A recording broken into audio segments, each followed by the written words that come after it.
University academy में आप सबका स्वागत है। जैसा कि आप सब जानते हैं, हम मेमोरी ऑर्गेनाइजेशन जैसा एक बहुत ही इम्पॉर्टेंट मॉड्यूल कंप्यूटर का पढ़ रहे हैं। अगर आपने मेरे पिछले वीडियो लेक्चर सीरीज देखे हैं तो मैंने आपको मेमोरी से जुड़ा हुआ हर कॉन्सेप्ट समझाया है, जिसमें सबसे पहले हमने मेमोरी हायरार्की देखी कि मेरे कंप्यूटर मशीन के पास कितनी टाइप की मेमोरी अवेलेबल है, जैसे रजिस्टर जैसे आपका कैश मेमोरी, जैसे आपकी मेन मेमोरी, फिर आपकी सेकेंडरी मेमोरी, और एक होती है वर्चुअल मेमोरी जो फिजिकली नॉन एग्जिस्टिंग होती है लेकिन उसका कॉन्सेप्ट इम्प्लीमेंट किया जाता है।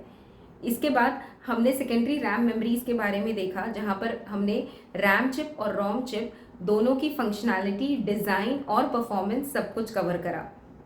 उसके बाद हमने और एक कॉन्सेप्ट देखा कैशे मेमोरी का। कैश मेमोरी छोटी मेमोरी है लेकिन सबसे इम्पॉर्टेंट मेमोरी है।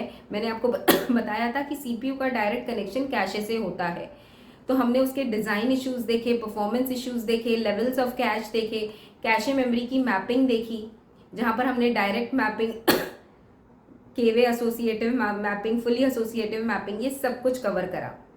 अब इसके बाद जो नेक्स्ट मेमोरी के बारे में हमें जानकारी लेनी है उसको हम कहते हैं ऑक्सिलरी मेमोरी। इसको हम सेकेंडरी मेमोरी भी कहते हैं। तो आज का ये जो वीडियो लेक्चर सीरीज है, ये सब कुछ ऑक्सिलरी मेमोरी पे ही कंटेंट दिया गया है। ये वाला वीडियो लेक्चर सीरीज में हम मैग्नेटिक टेप के बारे में देखेंगे, नेक्स्ट वीडियो लेक्चर सीरीज में मैग्नेटिक डिस्क, ऑप्टिकल डिस्क, और फिर तीनों सेकेंडरी मेमोरीज की कंपैरिजन देखेंगे।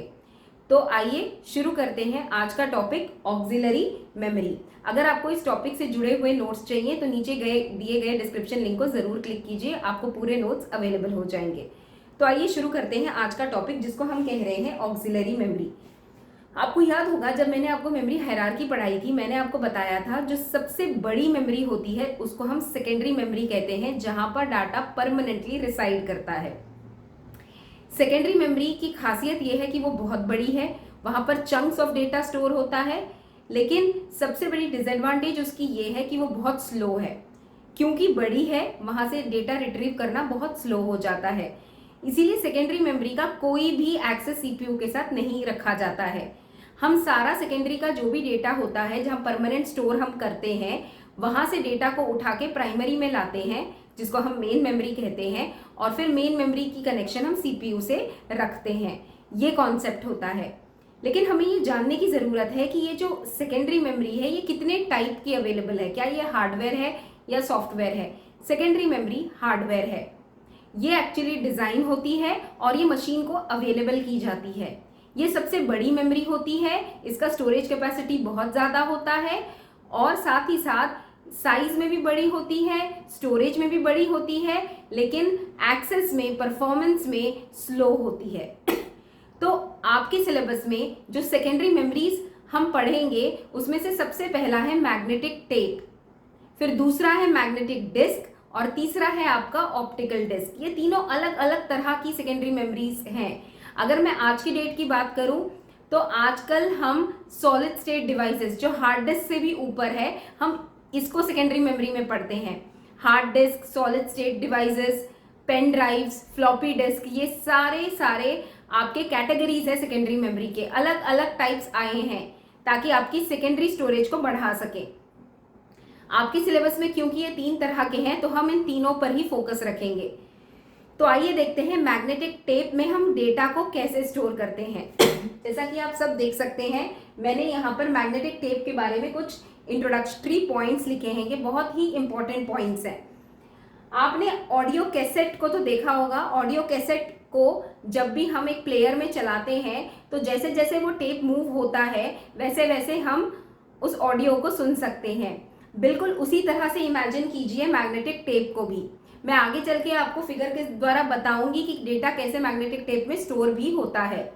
तो सबसे पहले मैग्नेटिक टेप जो है उस पे एक प्लास्टिक की कोटिंग होती है। उस टेप पर एक प्लास्टिक की कोटिंग होती है एक साइड पे, और दूसरी साइड पे हम मैग्नेटिक मटेरियल जो होता है उसको यूज करते हैं।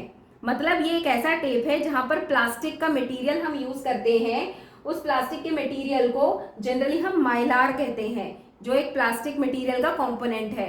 माइलार से हम उस टेप को कोट करते हैं, वहां पर हम उसके साथ मैग्नेटिक मटेरियल यूज करते हैं ताकि जब भी डेटा रीड करना हो, राइट करना हो, तो वो मैग्नेटिक मटेरियल हमें डेटा कैप्चर करने में मदद कर सके। तो ये आपका मैग्नेटिक टेप है। ये आपका परमानेंट रिसाइडिंग है और नॉन वॉलेटाइल इन नेचर है। नॉन वॉलेटाइल का मतलब जैसे कि मैंने आपको स्टैटिक रैम के साथ बताया था, डायनेमिक रैम के साथ भी बताया था कि वॉलेटाइल होता है ये। मतलब वॉलेटाइल का मतलब जब आप मशीन का पावर ऑफ कर दोगे पूरा डेटा हट जाएगा रैम से, क्योंकि परमानेंट रिसाइडिंग नहीं है रैम में, it's only for some period of time till the system is on. जबकि magnetic tape is secondary storage, non volatile है, मतलब परमानेंट रिसाइडिंग है। आप जो डेटा टेप पे डालोगे वो परमानेंटली रिसाइड करेगा वहां पर, जब तक कि आप वो डेटा को इरेज नहीं करते। तो ये कैरेक्टरिस्टिक है मैग्नेटिक टेप का।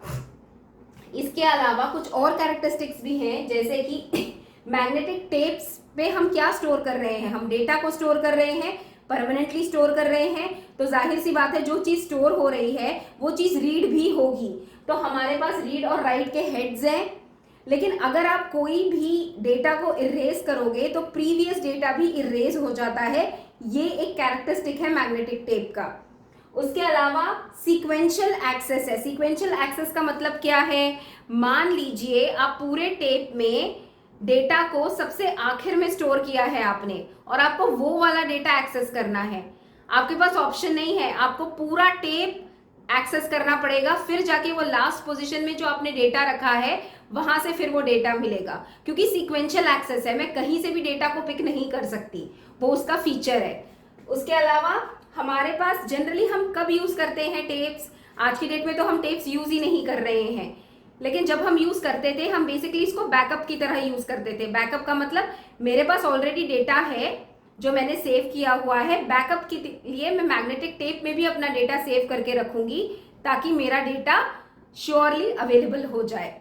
हम जनरली मैग्नेटिक टेप को इसके लिए यूज करते थे।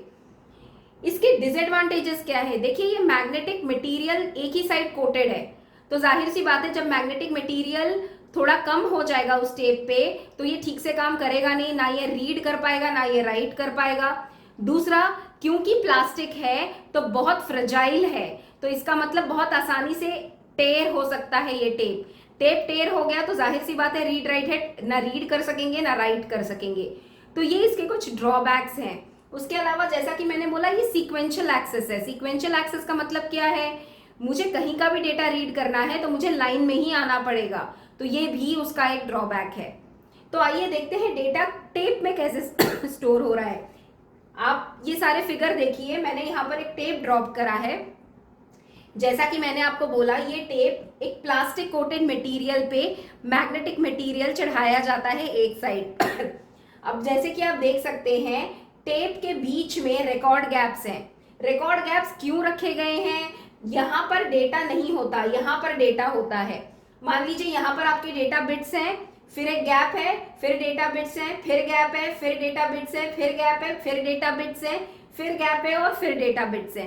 ये गैप दिए गए क्यों हैं, एरर करेक्शन के लिए। मान लीजिए आप डेटा जब डाल रहे हो या रीड कर रहे हो या राइट कर रहे हो, तो मान लीजिए कोई एरर आया तो ये एरर रेक्टिफिकेशन के लिए रिकॉर्ड गैप दिया गया है। तो यहाँ पर ऐसे स्टोर होता है मेरा डिजिटल डेटा मैग्नेटिक टेप के ऊपर। तो अगर मैं इसको ठीक से देखूं तो ये जो होता है, ये आप जो देख सकते हैं एक स्पाइरल शेप, यहाँ पर रीड राइट हेड्स हैं। जैसे जैसे ये हेड्स मूव होते हैं वैसे वैसे इन पर्टिकुलर सेक्शंस में मैं डेटा रीड करती हूँ और डेटा राइट करती हूँ। तो ये कॉन्सेप्ट है मैग्नेटिक टेप्स का। तो आप मुझे पूछ सकते हैं कि क्या हम आज की डेट में मैग्नेटिक टेप्स यूज करते हैं, नहीं, क्योंकि मेरे पास सेकेंडरी स्टोरेज के बहुत अच्छे ऑप्शंस आ गए हैं। तो I definitely no longer use magnetic tape. और जैसे कि मैंने बोला टेप तो दो साइड होती है, लेकिन यहाँ पर कोटिंग सिर्फ एक ही साइड पर है, किसकी, मैग्नेटिक मटेरियल की।